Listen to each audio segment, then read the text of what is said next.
자, 안녕하십니까. 예, 청년의 뉴스룸의 정본부장입니다. 예, 어저께 22일이죠. 뭐 여러분들 푹 쉬고 계셨을 일요일인데, 저는 뭐 일요일이라도 뭐 토요일도 마찬가지겠지만 주로 많은 심포지움하고 뭐 세미나를 좀 참석합니다. 물론 당연히 여러분들 같은 청년 세대에 영향을 줄 수 있는 그런 경제 정책이라든지 또 여러 가지 뭐 공공 세미나에 참석하기 위함입니다. 제가 어저께 좀 주목했던 심포지움이라 그럴까요? 행사가 하나 있었는데 바로 니어 재단에서 주최한 대한민국 경제 생태계 보고서에 대해서 잠깐 말씀을 좀 드리고 싶습니다. 어제 뭐 말씀이 잠깐 나왔는데 얘기가 잠깐 나왔는데 뭐 주요 제목이 이겁니다. 뭐 오늘 뭐 많은 언론사 주요 제목이 나왔던 얘기인데 한국 기득권 다만 못 깨면 어떤 경제 대책도 백약이 무효하다. 모 신문 언론사에서 뽑은 제목입니다. 좀 어떻게 생각하십니까? 저는 사실 오늘 처음 들어보네요. 아니면 니어 재단은 처음 들어볼 수 있는데 네. 사실 뭐 그것 때문에 제가 이런 방송을 하는 겁니다만은 대한민국 기득권 뭐 담합 또는 뭐 이런 부분에 대해서는 좀 어떠신가요? 기득권이 뭐 담합을 하고 있다는 느낌이 드시나요? 아니면 뭐 청년들이 지금 많이 힘들고 뭐 이런 부분들이 좀 실제로 그런 부분과 영향이 있다라는 느낌을 좀 받으신 적이 있습니까?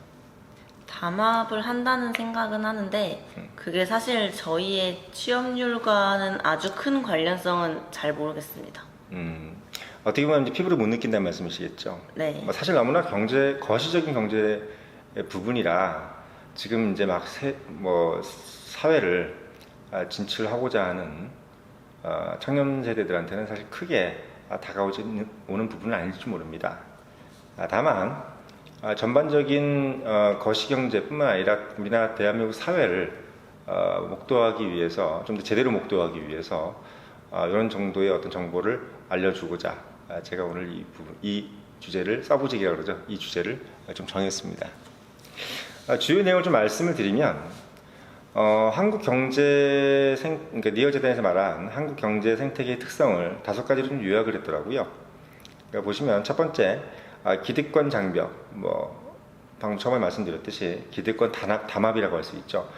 심지어 이렇게 표현했습니다. 정부가 기존 산업과 대기업에 포획돼 신사업 출연이 난망을 하고 있다. 한마디로 얘기하면 기존에 있는 산업들이 워낙 강력하기 때문에 새롭게 벤처를 한다거나 그리고 새로운 아이디어를 가지고 뭔가를 해봐도 결국은 큰 기업에 의해서 제지를 당하거나 또는 인수를 당하거나 이런 식으로 어떻게 보면 그러니까 방해물이 된다는 거죠. 기존 산업이나 대기업들이.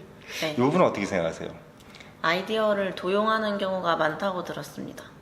청년 아이디어를 말하는 거죠? 네, 제가 뭐 기업 이름을 밝힐 순 없지만 제가 쓰는 통신사 이름을 가진 회사가 청년 스타트업인지는 기억이 안 나지만 아무튼 스타트업을 지원한다 하고 그 아이디어를 도용해서 거의 비슷하게 따라해서 신문에서 이제 논란이 된 적이 있었죠. 근데 그럴 때 그분들이 과연 그 큰 기업을 상대로 소송을 할 체력이 있을까 그런 생각이 들었네요. 사실 어떻게 보면 지금 경제활동이라는 것을 전면적으로 하지 않은 상황인데도 불구하고 그 정도를 지금 알고 계신다는 말씀이지 않습니까? 신문에 많이 나오죠, 네. 뭐 SNS만 봐도 요즘 무서운 시대니까. 예. 그래서 지금 이제 방금 기득권 장벽이라는 첫 번째 주제에서 기득권이 전 분야에 포진돼 있다. 그렇기 때문에 작은 어떤 일반인이나 청년들이 예를 들면 미국의 페이스북이라든지 애플의 스티브 잡스 이런 분들이 한국에서 나오기가 힘들다. 이유는 새로운 아이디어를 가지고 기업을 만들어도 결국은 기존의 산업가 그리고 대기업의 제지를 받게 되고 그리고 어떻게 보면 도움을 받는 것이 아니라 소위 이제 견제를 당한다는 거겠죠. 그래서 신사업 출연이 난망하다.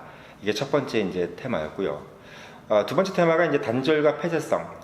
그러니까 특정 패거리가 인사, 예산, 정보를 독점하고 있다. 그리고 그것이 정부 그리고 그 산하기관 그리고 민간 기업으로 이루어지는 관피아가 그 주요 뭐 예를 들면 안 좋은 세력이죠. 그런 관피아가 그 역할을 하고 있다 이렇게 좀 얘기를 했는데 이 부분은 어떻게 보면 청년들이 느끼기엔 좀 너무 먼 얘기겠죠. 뭐 정부의 관피아라든지 이런 걸 실제로 본 적도 없고 그쵸. 뭐 관피아 본 적 있으십니까? 아니요. 본 적은 없지만 뭐 다들 막연하게는 알고 있지 않을까요? 그러면 이게 특정 패거리 세력이 인사 예산 정보를 독점하고 있다 이 얘기를 들었을 때 실제로 좀 느낌이 오세요? 제가 제대로 생각하고 있는지 모르겠는데, 그러니까 사람들이 필수적으로 자기 생활권 안으로 사용하는 무언가에 대해서 독점을 하고 있는 거에 대해 크게 와닿겠지만, 저는 아직까지는 제가 뭐 제 생활 범위나 사용하고 있는 범위 내에서는 그런 게 없었던 것 같아서 네, 잘 와닿진 않네요. 사실 솔직히 말씀 상당히 솔직하게 들립니다. 왜냐하면 요즘 제가 사실 요즘 대한민국 청년들한테 많이 공감하고 그리고 기대를 갖는 부분이 하나가 본인이 모른다는 거에 대해서 확실하게 모른다고 하고 그 본인이 잘 하지 못하는 거에 대해서 못한다고 얘기하는 어떻게 보면 약간 요즘 우리가 지금 알고 있는 우리 기성세대들 그러니까 못하는데도 잘한다 그러고 그리고 아닌데도 맞다 그러고 그리고 별로 자기하고 알지도 못하면서도 친하다 그러고 하는 어떤 기성세대들이 가졌던 어떤 그런 뭐 퇴행적인 모습이라 그럴까요? 그런 부분하고는 좀 많이 참 다른 것 같아요. 제가 봤을 때도. 예. 뭐 칭찬을 하는 겁니다. 감사합니다. 예, 그리고 세 번째가 경직성, 그리고 비탄력성, 그리고 비혁신성, 뭐 다 좀 안 좋은 얘기를 하고 있는데, 뭐 앞에 있는 이제 기득권 장벽이라든지 단절과 폐쇄성과 연관이 된 얘기겠죠.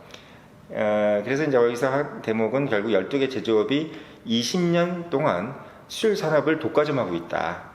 그러니까 말하자면 마찬가지로 오랫동안 우리가 대한민국이 수출 지향적 주도 그리고 정부 계획 경제 하에서 특정 기업들 그리고 특정 산업들이 주도하는 그런 경제 성장을 해온 덕분으로 우리가 어떻게 보면 많은 성장을 한 것도 사실이지만 그거에 대한 부정적인 영향으로 이러한 어떻게 보면 독과점 그리고 그것으로 인한 경직성 그리고 우리가 낙수 효과라 그러지 않습니까? 예를 들면 뭐 지금까지는 어떻게 보면 그 낙수 효과 즉 몇몇 대기업이 성장을 하면 그 대기업 밑에 있는 뭐 산하 기관들이 따라 성장한다.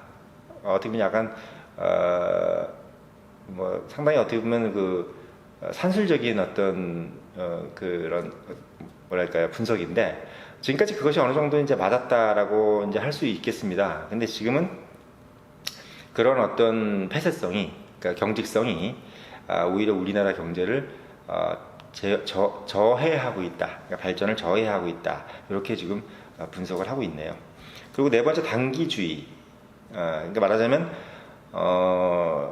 사실 지금까지 대한민국이 상당한 그 정부 주도형 계획 경제를 하고 왔었는데도 불구하고 뭐 그 정부 주도형 계획 경제라는 것이 결국은 장기적인 어떤 안목이라고 할 수도 있겠습니다만은 뭐 기업도 그렇고 정부도 그렇고 뭔가 좀 장기적인 계획을 가지고 경제 정책을 짜고 또 기업 경영을 준비해야 되는데 모르겠습니다. 지금 뭐 여기서 나온 얘기로는 대통령 5년 단임제에도 문제가 좀 있다.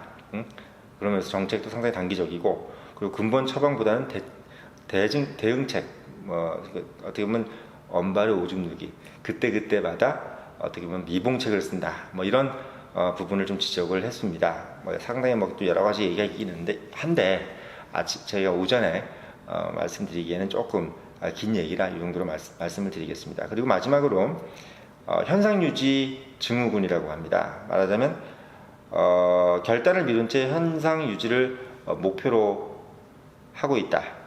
그리고 구조조정을 미루고 기업 혁신을 기피한다.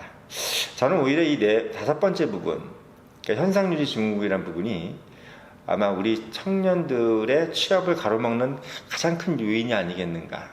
물론 뭐 경제가 저성장이 되고 그리고 여러 가지 뭐 기업들이 좀 많이 창출이 안 되는 상황이기 때문에 일자리가 많이 없어진다라는 어떤 그냥 피상적인 얘기라기보다는 사실 이런 현상 유지라는 부분이 오히려 청년들에게 좀 기회를 주지 않는다라 저는 이런 생각이 좀 드는데 좀 어떻게 생각하십니까? 어느 기업이냐에 따라 다를 것 같은데 저는 현상 유지를 하기 때문에 한편으론 대기업에서 또 청년 채용을 조금씩 하고 있고 물론 이제 정부 정책 때문도 있겠지만 또 한편으로는 작은 기업에서는 그러니까 기업의 규모는 커지지만 뭐 실리콘밸리만 봐도 기업 규모에 비해 취업률은 상당히 떨어지고 있다고 하잖아요. 그래서 좀 케이스 바이 케이스긴 한데 저는 약간 그냥 반반인 것 같습니다. 예, 뭐 냉정한 지적이고요. 아무튼 이 5가지, 그러니까 기득권 장벽, 그리고 단절과 폐쇄성, 그 다음에 경직성, 비탄력성, 비혁신성, 그리고 단기주의, 그 다음에 5번째로 현상 유지 증후군, 이 5가지를 한국 경제 생태계의 특성이라고 얘기를 해서 대한민국이 뭐 큰 제목으로는 대한민국이 기득권의 단합에 포획됐다 이렇게 얘기가 됐었습니다. 뭐 저는 뭐 사실 경제학자도 아니고 다만 그 기업에서 이제 오랫동안 근무한 경험밖에 없지만 제가 봤을 때는 뭐 여러 가지 분석이 있을 겁니다. 하지만 어떤 분석이 뭐 절대적으로 맞다, 뭐 또는 어떤 분석이 절대적으로 좀 틀리다 이렇게 얘기하는 것은 제 개인적인 어떤 성향과도 좀 맞지 않고 또 어떻게 보면 성숙한 시민의 자세하고도 좀 맞지 않다고 생각합니다. 하지만 여기 내용에서 나온 얘기 중에서 일부분은 상당히 공감이 가는 부분이 있고 그리고 저도 좀 뭐랄까요 개인적으로 이 부분은 좀 찬성한다 이런 부분들이 좀 있습니다. 그래서 우리 청년들에게 우리 한국 경제의 어떤 5가지 부분에 대해서 오늘 아침에 좀 말씀드리고 싶었다 이렇게 좀 이야기를 드리고 싶네요. 네. 어떠세요? 들어보니까 좀 뭔가 평상시 막연하게 알던 게 니어재단에서 만든 자료에서 이제 카테고리로 정리가 돼 있다는 느낌이 딱 드네요. 그러세요? 네. 네. 자, 오늘은 요 정도로 하겠습니다. 예, 감사합니다.